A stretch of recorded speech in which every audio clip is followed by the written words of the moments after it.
3 महीने रिश्ता नाता तोड़ दो, सन्यास का जीवन जियो, अच्छा खाओ, अच्छी नींद लो और अच्छा पढ़ो।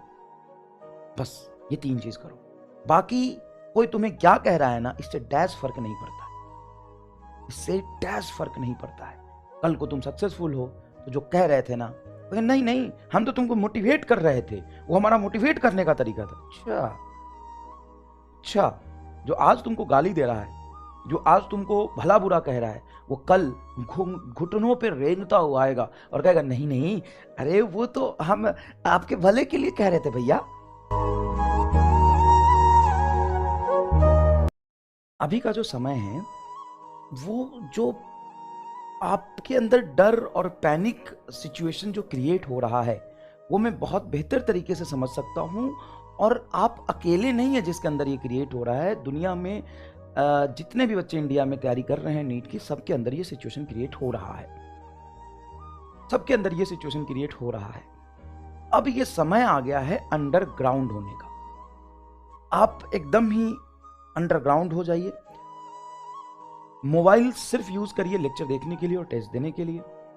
बाकी सारे सोशल मीडिया अभी तो आपकी डीएक्टिवेट हो जानी चाहिए।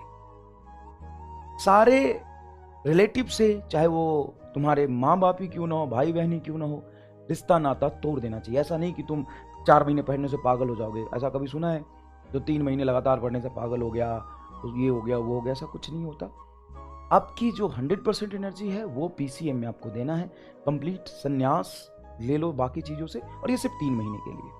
अगर आप चाहते हो कि आपके 3 महीने बाद जो आने वाला जीवन है उसमें बहुत सारे मजे हों, बहुत सारे डिस्ट्रैक्शन हो जिसको आप कर रहे हो, जो सच में आपका ड्रीम है वो आप पूरा कर रहे हो, अगर ऐसा आप चाहते हैं तो इस 3 महीने आप अपने आपको जो इंस्टेंटेनियस डिस्ट्रैक्शन होता है, इंस्टेंटेनियस मतलब चलो यार ये बाद में कर लेते हैं, अभी ये कर लेते हैं, अभी वो कर लेते हैं, मेरा दोस्त तो ये कर रहा है, मेरा दोस्त तो ये कर रहा है। अच्छा मेरा दोस्त क्या कर रहा है तब पता चलेगा ना जब मैं दोस्त से बात करूंगा। और याद रखना, तुम्हें लग रहा हो कि ये दोस्त मेरे लिए बहुत ज़रूरी है। कल एक लड़की का मैसेज आया, बोले कि सर कहना नहीं चाहिए बट मेरा बॉयफ्रेंड है और मैं उससे बिना बात किए नहीं रह सकती, और बहुत डिस्ट्रैक्शन होता है, मैं नीट निकालना चाहती हूँ, मैं फोड़ दूंगी लेकिन मैं नहीं कर पा रही हूँ। तुम क्या फोड़ोगी, तू तो खुद ही फूट रही है। और छोड़ के पढ़ाई जो तेरे पीछे चला आएगा, छोड़ पढ़ाई जो तेरे पीछे चला आएगा। एक बात बता मेरे भाई, जो खुद का ना हो सका वो तेरा क्या हो जाएगा। और यही होता आया है हमेशा से। जो आपको लग रहा है कि आपका लाइफ उसके बिना पॉसिबल नहीं है, या उसके बिना आप अपने आप को अकेला महसूस करते हैं, आप अपने लाइफ के जो गोल हैं या फ्यूचर हैं बिना उसके इमेजिन नहीं कर पा रहे हैं, तो ये आपकी बहुत बड़ी बेवकूफ़ी है। और ये सबके साथ होती है, हमारे साथ भी होता है। कभी हमें भी ऐसा लगता था, ईमानदारी से बताता हूं, कि ये जो इंसान है वो मेरे लिए बहुत ज़रूरी है, ये इंसान मेरे लिए ऑक्सीजन है, और ये है तो हम हैं, और इसी के साथ हम अपना कल देखते थे। लेकिन कभी कोई ऐसा सिचुएशन क्रिएट होता है, वो जब नहीं रहता हमें दुख होता है। फिर अब जब हमें पेन होता है, दुख होता है, तो हम अपने गोल पे फोकस करते हैं, और 6 महीने बाद ऐसा लगता है यार वो तो बढ़िया है, चली गई, अच्छा हुआ चली गई, अगर वो रहती तो मैं तो बर्बाद था। और ये बर्बादी वाला जो सिचुएशन है, जो फीलिंग्स है, वो आपको 6 महीने और 1 साल या 1.5 साल बाद महसूस होगा। अरे यार तो बहुत अच्छा हुआ यार। तो सोचो ये सब समय का खेल है, ये सब कुछ समय का खेल है। आपको आज लग रहा है कि बिना उससे बात किए हुए नहीं रहा जाता, और 4 महीने बाद या 6 महीने बाद, 1 साल बाद आपको लगेगा कि बढ़िया हुआ यार उससे बात नहीं किया मैंने, नहीं तो मैं तो बर्बाद हो जाता। और आपको लगता है कि कोई आपको प्यार करता है, ठीक है करता होगा, मैं गलत नहीं बोल रहा हूं, लेकिन समय के साथ, आपके ओहदे के साथ, उसका अफेक्शन, उसका प्यार बदल सकता है। जब आप सक्सेसफुल हो जाओगे ना, तो ऐसे लोग बहुत मिलेंगे आपको आसपास घूमते हुए। जब आप अनसक्सेसफुल हो जाओगे ना, तो जो आपके साथ आसपास घूम रहे हैं सब कहाँ गायब हो जाएंगे आपको पता नहीं चलेगा। बहुत ही प्रैक्टिकल बातें कह रहा हूँ मैं। जैसे एग्जाम से पहले पहले 2 तरह के कैटेगरी के बच्चे होते हैं। एक ऐसा जिनका ग्रुप होता है, जो घूमने जाते हैं, जो एक साथ लंच पे जाते हैं, एक साथ फोटो खिंचवाते हैं, एक साथ काम करते हैं। दूसरा बच्चों का कुछ होता है, कुछ दूसरे तरह के बच्चे होते हैं जो पूरी तरीके से ईमानदारी से पढ़ रहे होते हैं, ना उनका इंस्टा अकाउंट होता है, ना उनका फेसबुक अकाउंट होता है, ना उनका कोई सोशल लाइफ है, ना उनका कोई ज़्यादा दोस्त है।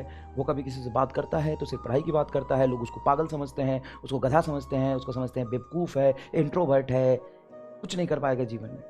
जैसे एग्ज़ाम होता है तो जो 5-6 लोगों का दोस्तों का ग्रुप होता है जो घूमने जाया करते थे, इंस्टा पे फोटो अपलोड करते थे, टैग करते थे, स्टोरियाँ लगाते थे, वो अचानक से गायब हो जाते हैं। और गायब सिर्फ मेरी नज़र में नहीं, एक दूसरे की नज़र में भी गायब हो जाते हैं। उनकी दोस्ती खत्म हो जाती है। कौन चाहेगा अनसक्सेसफुल लोगों से दोस्ती करना? क्यों करेगा दोस्ती? ये दोस्ती खत्म हो जाती है और मैंने अपनी आंखों से देखी है। 6-6 महीना हो जाता है उनको देखे हुए, कहाँ हो भैया, कहाँ?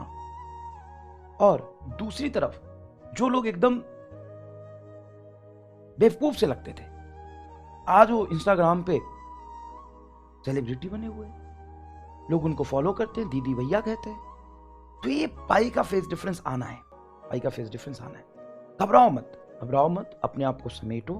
3 महीने रिश्ता नाता तोड़ दो, संन्यास का जीवन जियो, अच्छा खाओ, अच्छी नींद लो और अच्छा पढ़ो।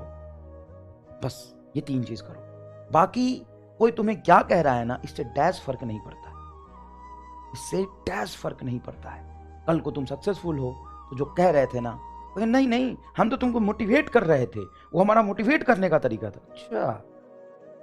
अच्छा, जो आज तुमको गाली दे रहा है, जो आज तुमको भला बुरा कह रहा है, वो कल घुटनों पे रेंगता हुआ आएगा और कहेगा नहीं नहीं, अरे वो तो हम आपके भले के लिए कह रहे थे भैया।